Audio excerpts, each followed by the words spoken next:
এখন প্রায় 2500 টাকা করে ধানের কুইন্টাল, বাড়তি 200 টাকা করে দেওয়ার কথা ঘোষণা করা হয়েছে। এবং আমাদের সংকল্পপত্রে যে প্রতিশ্রুতি আছে, এই প্রতিশ্রুতি মেনে আমরা 3100 টাকা করব ধাপে ধাপে, কথা আমরা বলেছি। এবছর 200 টাকা করে বাড়তি তারা পাবেন। প্রধানমন্ত্রী PM কিষাণ সম্মান নিধিতে ভারত সরকার 6000 টাকা দিচ্ছেন, আমরা আরও 3000 টাকা অতিরিক্ত দেওয়ার সিদ্ধান্ত গ্রহণ করেছি। এর সঙ্গে যদি নারী শক্তি দেবী শক্তির কথা বলেন, 3000 টাকা তো ঘোষিত, 28 লক্ষ ইতিমধ্যে পেয়েছে। আগামী 1 জুলাই আরও 1,05,00,000 অ্যাকাউন্টে টাকা ট্রান্সফার হবে। তার প্রভিশন অর্থমন্ত্রী রেখেছেন 36,000 কোটি টাকা। যারা ড্রপ আউট আটকাতে গ্র্যাজুয়েট বা ইউনিভার্সিটি স্তরে ছাত্রীদের জন্য এককালীন 50,000 টাকার কথা ঘোষণা করা হয়েছে। এবং আমাদের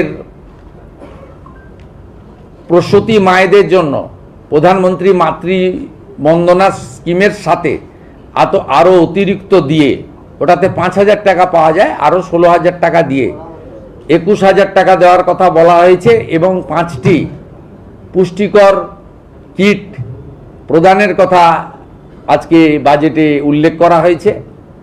এবং সরকারি বাসে তো 0 ভ্যালু টিকিট ইতিমধ্যে চলছে, তার একটি পিঙ্ক কার্ড প্রবর্তনের কথা বলা হয়েছে, যাতে প্রকৃত যারা পান তারা পান, মানে এই সুযোগটা পান।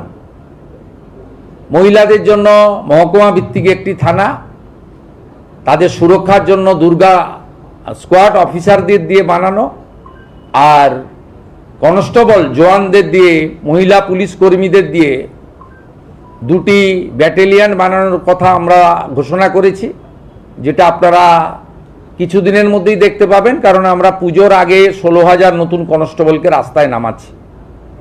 ওবিসি জটে আটকে ছিল 12,000 রাজ্য পুলিশের, 4,000 কলকাতা পুলিশের। আমরা নারী সুরক্ষাকে অগ্রাধিকার দিতে চাই এবং বহু জিনিস রয়েছে, মহিলাদের শিক্ষা, তাদের সুরক্ষা, অর্থনৈতিকভাবে পিছিয়ে পড়া মহিলাদেরকে অর্থনৈতিক সাহায্য করা, বিবেকানন্দ মেরিট স্কলারশিপের মাধ্যমে শিক্ষিত মেধাবী দরিদ্র ছাত্রছাত্রীদেরকে উৎসাহিত করা, IAS, WBCS, IPS সহ নানা ধরনের UPSC বা PSC কেন্দ্রিক পরীক্ষার প্রস্তুতির জন্য 30,000 টাকা করে এককালীন সহায়তা করা, এ ধরনের নানা স্কিম রাখা হয়েছে। আমার যুবক ভাইরা, আপনাদের জন্য আমরা আছি। 3,000 টাকা করে অক্টোবর মাস থেকে পাবেন গ্র্যাজুয়েট যুবকরা। আর যারা গ্র্যাজুয়েট নন, যারা ন্যূনতম শিক্ষা বা একটা শিক্ষা নিয়েছেন, তার পূর্ণাঙ্গ গাইডলাইন আমরা বের করব, তারা 2,000 টাকা করে পাবেন। এক্ষেত্রে বাজেট বইতে যেটা আছে সেটা হচ্ছে, মাসে যারা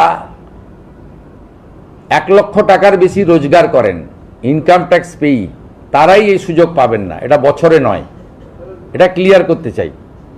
অর্থাৎ যাদের পরিবার মাসে 1 লক্ষ টাকা করে রোজগার করেন, তারা তো ইনকাম ট্যাক্স ছাড় আছে আপ টু 1 লাখ। 1 লাখের উপরে ইনকাম ট্যাক্স দিতে হয়।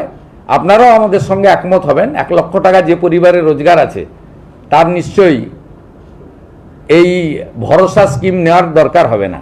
সেটাই বলা হয়েছে। এটা কিন্তু বাৎসরিক ইনকামের ক্ষেত্রে প্রযোজ্য হচ্ছে না। আশা ICDS এর বোনেরা, আপনারা আশা করি খুশি হয়েছেন, 5,000 টাকা বাড়তি বরাদ্দ পাবেন প্রতি মাসে।